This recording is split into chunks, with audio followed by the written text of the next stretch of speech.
Ladies, good evening, gentlemen. It is exactly 8 p.m. on our studio clock, and these news are on your TV, Spectrum Television. Making news tonight, October 30, 2024. The 19th Ordinary Meeting of the Organization of African Oil Producers has convened today, October 30, in Yaoundé, and under the chairmanship of the Minister of External Relations, Lejeune Belambela. This pivotal gathering focused on evaluating the progress of the African policy for managing oil resources.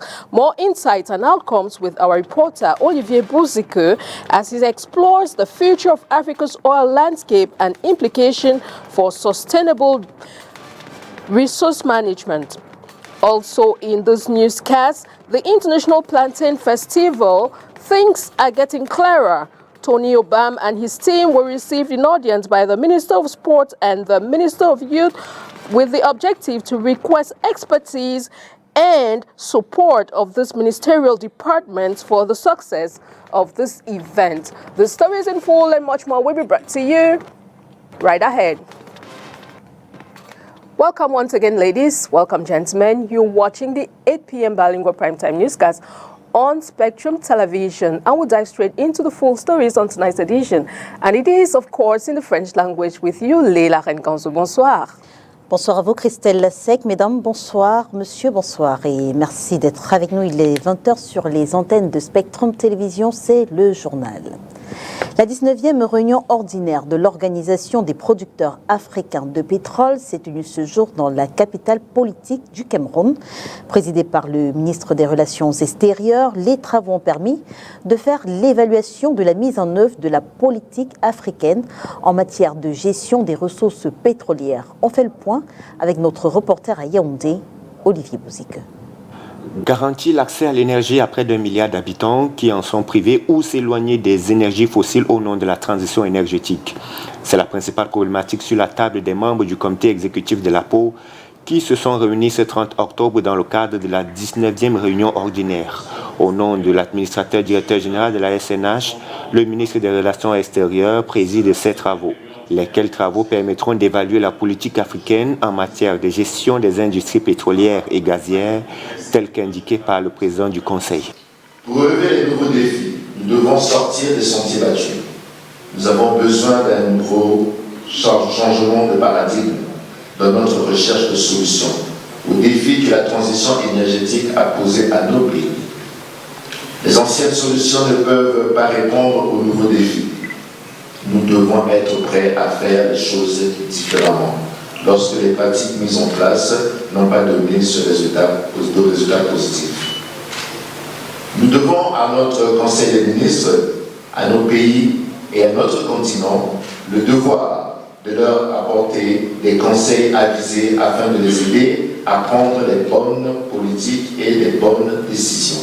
Ce conseil examine en outre le rapport du comité de stratégie à long terme de l'APO, le rapport d'audit, celui du comité du budget et des finances du conseil exécutif. Au cours des échanges, ils vont également faire le point de la mise en œuvre de la Banque africaine de l'énergie qui doit encore asseoir les bases de son fonctionnement optimal. Avec toutes les orientations aujourd'hui concernant le changement climatique et la lutte contre le réchauffement de la planète, il est de plus en plus question de ne plus financer les industries extractives, notamment les énergies fossiles. Je veux parler du pétrole et du gaz.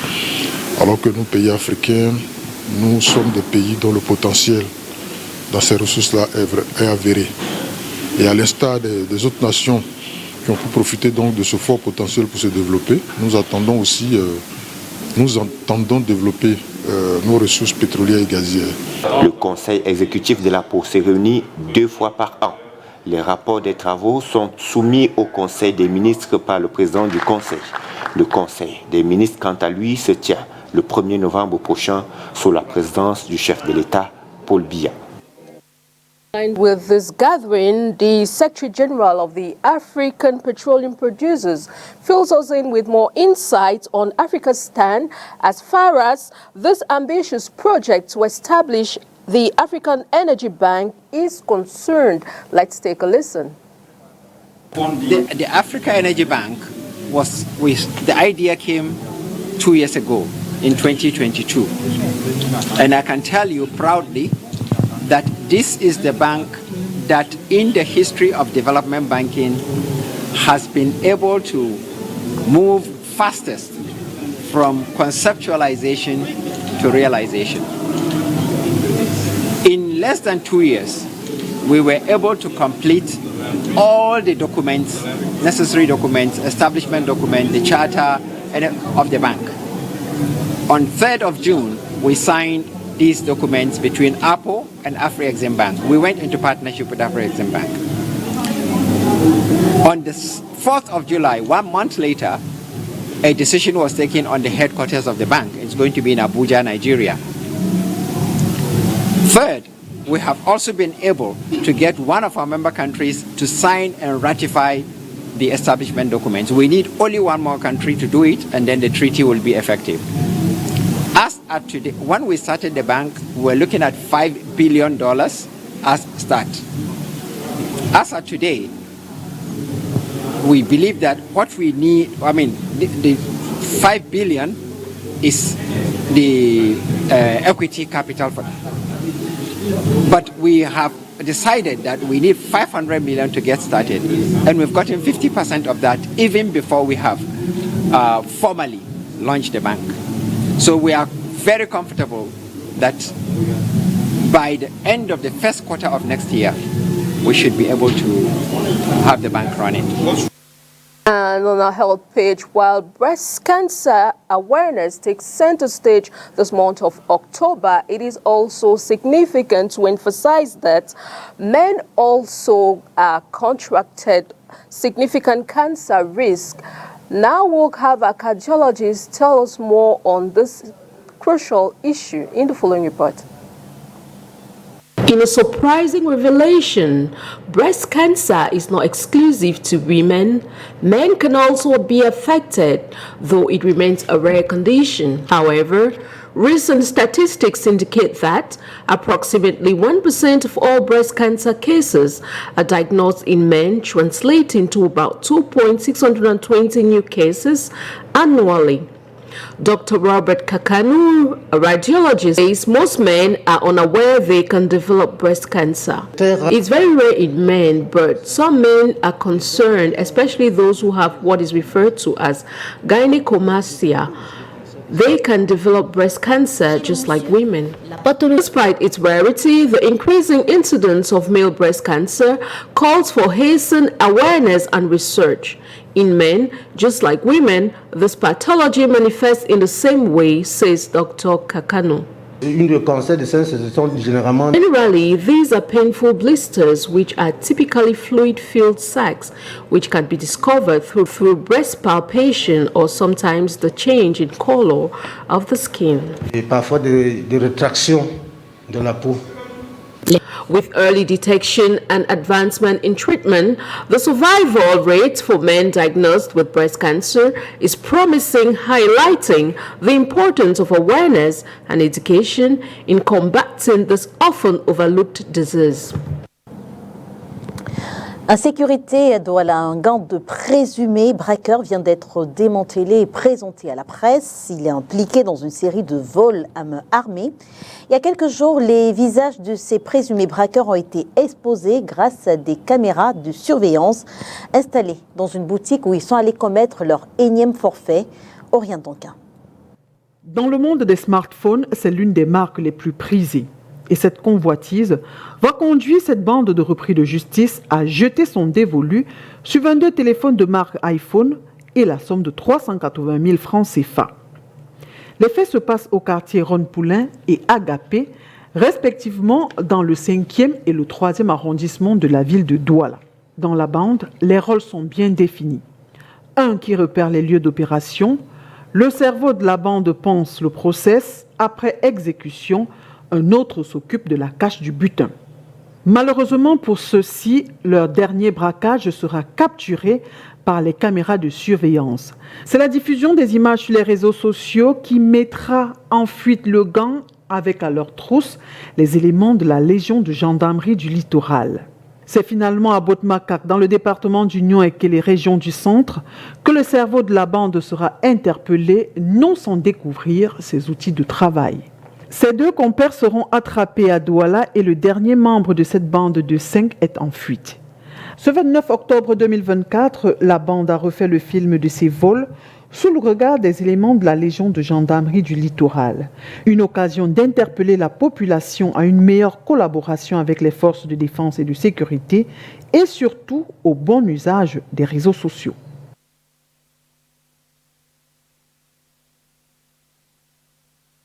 Commandant de la Légion de gendarmerie du littoral, il s'exprime au micro de Julie Pau et Oriane Danquin. À des renseignements précis, nous avons établi un contact avec le commandant de la brigade gendarmerie de Bout-Makak après des avis de recherche, n'est-ce pas? Il est arrivé quand ce dernier nous permette justement de mettre la main sur le premier suspect, qui n'est autre que M. Lenke Patrick, qui est un repris de justice. D'ailleurs, il s'est évadé de la prison centrale de Douala il y a quelques mois. Et c'est d'ailleurs ce qui caractérise l'ensemble de ce gang. Ils sont tous des repris de justice. Nous nous sommes donnés pour défi, n'est-ce pas, de mettre tous ces mécréants, parce que c'est comme ça que je les appelle, sous les verrous. C'est pour ça qu'une équipe a été déployée à Bout-Makak. Et cette équipe a fait un travail remarquable. En 24 heures pratiquement, 4 des membres de ce gang ont été interpellés, dont outre M. Lenke, les 3 autres qui ont suivi, et par la même occasion, 2 armes, n'est-ce pas, de type pistolet automatique ont été saisies. L'opération a continué dans la zone, dans la ville de Douala, et le principal receleur, qui se trouve être l'instigateur de cette opération, a été également retrouvé, et une perquisition réalisée dans la foulée à son domicile a permis de retrouver une quinzaine de téléphones portables, fruits, n'est-ce pas, de ce braquage. Alors, à la fin de cette opération, nous avons une petite insatisfaction, c'est l'absence d'un des maillons importants de ce gang, un certain Toukam qui court encore, un problème avec l'utilisation des réseaux sociaux par les populations. Donc, en même temps que nous les appelons à plus de collaboration avec les forces de maintien de l'ordre, j'en appelle particulièrement à la bonne utilisation des réseaux sociaux. C'est-à-dire quoi? C'est-à-dire que les populations devraient plutôt privilégier, n'est-ce pas, le contact direct avec les forces du maintien de l'ordre que nous sommes, la gendarmerie ou la police, plutôt que d'aller vers les réseaux sociaux, parce que une diffusion comme celle qui a été faite dans les réseaux sociaux joue contre l'efficacité de nos actions et même nos opérations. Festival international de la banane plantain, les choses se précisent. Tony Obam et son équipe ont été reçus par le ministre des Relations, le ministre des Sports et celui de la Jeunesse. Ils sollicitent l'expertise et le soutien de ces départements ministériels pour la réussite de l'événement. Olivier Bouzic. Les préparatifs du Festival international de la banane plantain se déroulent sereinement. Il est question d'associer le maximum d'administration pour assurer le succès de ce rendez-vous que le Cameroun va accueillir. Tony Obam, le président de la filière, et son équipe sont allés à la rencontre du ministre des Sports et de l'Éducation physique, dont les services techniques seront indispensables pour le volet sportif de ce festival. Je suis venu demander à Monsieur le ministre des Sports la liberté pour la filière banane-plantain de payer les primes des matchs sans un intermédiaire. Nous voulons simplement que tous ceux qui vont jouer pour ces deux matchs soient payés directement par la filière banane-plantain. Au centre du développement et la promotion de la filière banane-plantain, les jeunes joueront un rôle fondamental dans la démonstration du potentiel local au cours de ce festival. La mobilisation de cette jeunesse, la présentation des nombreux projets agricoles dédiés aux jeunes ont reçu l'approbation du ministre de la Jeunesse et de l'Éducation civique au cours de cette seconde audience. Même le vendeur de beignets, s'il peut faire du business, je crois que c'est le moment de venir le faire. À Douala comme à Yaoundé. Ensuite, la chaleur que les jeunes seuls savent créer, donc il faudrait qu'à chaque étape, que les Brésiliens qui viennent, que ces gloires qui viennent sentent la chaleur de la jeunesse camerounaise. Rappelons que la 3e édition du Festival international de la banane plantain se tiendra du 4 au 12 décembre 2024 dans 4 régions du pays, le centre, le littoral, l'est et le sud. I will remain with you, Leila Renkanzo, as you tell us about this diversified meeting that convened on aquatic. Exactement, c'est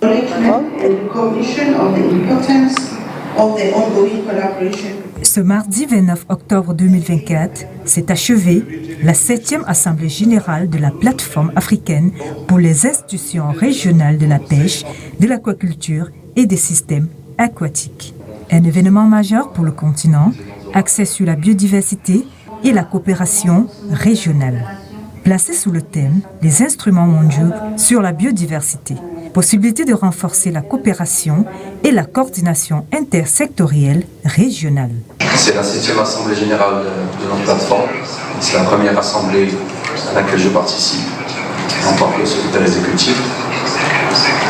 Je souhaiterais aussi reprendre à mon compte ce qui a été dit par les précédents orateurs sur les challenges qui attendent notre plateforme. Cet événement a réuni des experts et des acteurs clés du secteur de la pêche. Au cours des 2 jours de travaux, plusieurs sujets ont été abordés, notamment la nécessité d'harmoniser les efforts entre les différents pays riverains et de renforcer la collaboration intersectorielle pour préserver la biodiversité aquatique. Pour le docteur Toussanga Mukanga, directeur exécutif du secrétariat de l'autorité du lac Tanganyika, la protection de notre biodiversité est essentielle. Et c'était vraiment une opportunité et nous apprécions, nous encourageons l'Union africaine à pouvoir organiser ce genre de plateformes où nous pouvons venir échanger et partager nos expériences et ensemble discuter sur les approches qui peuvent nous permettre de relever les défis et les problèmes que nous éprouvons dans la mise en œuvre des activités de pêche dans nos pays respectifs. Dans une dynamique de collaboration, les participants ont également échangé sur les défis auxquels font face les systèmes aquatiques africains tels que la pollution, le changement climatique et la surexploitation des ressources. Mohamed Sadiki, du secrétariat exécutif de la Comafat, nous fait le bilan de ces 2 jours de discussion. La préface a vraiment connu un essor notable puisqu'on a réussi à co-organiser avec l'Union africaine à travers l'UEBERA, qui est en même temps notre partenaire avec qui on a une convention de partenariat et de coopération. Donc on a pu ensemble avec bien sûr l'assistance de l'actuel bureau, on a pu ouvrir pour réussir quand même à donner de l'élan à la préface. La 7e Assemblée générale a donc permis de jeter les bases d'une coopération renforcée entre les pays africains en mettant l'accent sur la nécessité de garantir la pérennité de nos ressources aquatiques, un défi crucial pour l'avenir du continent. TFRS and the African economy. And we take you over to the U.S., where if Kamala Harris makes history in November as America's first female president, her husband, Duke Emhoff, will also break new grounds as the nation's first gentleman as he supports his wife's campaign. Duke Emhoff is poised to redefine the role of a presidential spouse in America. More of this groundbreaking story with our VOA partners. Doug Emhoff has spent almost 4 years being his wife's biggest cheerleader. I love you so much.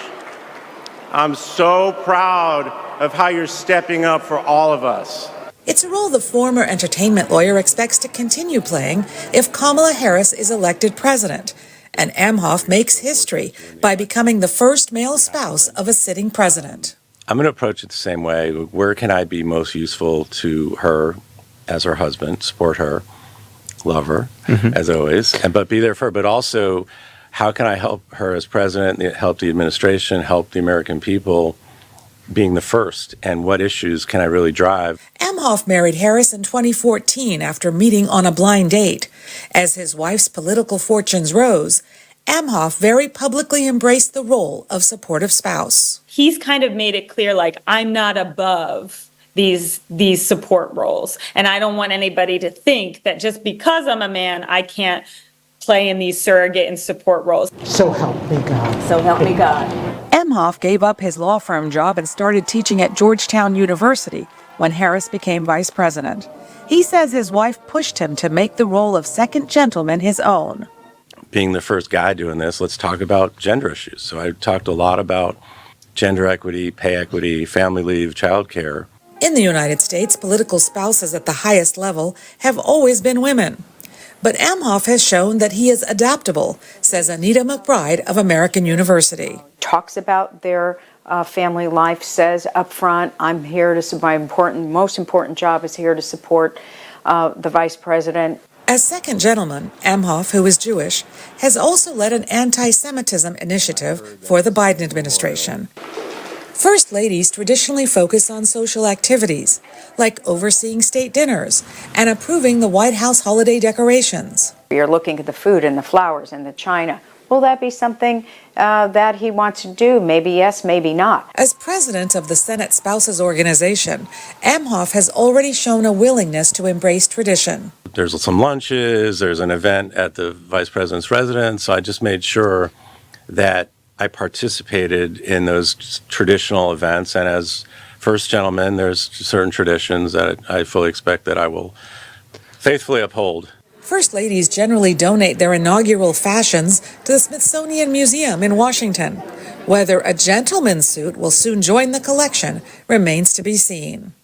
Dora McQuarr, VOA News, Washington.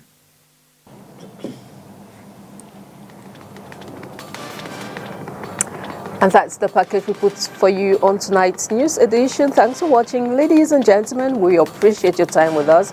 To have a pleasant evening in company of very interesting programs on Spectrum Television. Good night. Good night to you, Leila Renkansu. Bonsoir à vous, Christelle Sec, mesdames et messieurs. Merci de nous avoir suivis. On se retrouve dès demain 20h sur les antennes de Spectrum Télévision, si bien sûr Dieu le veut. Bonsoir.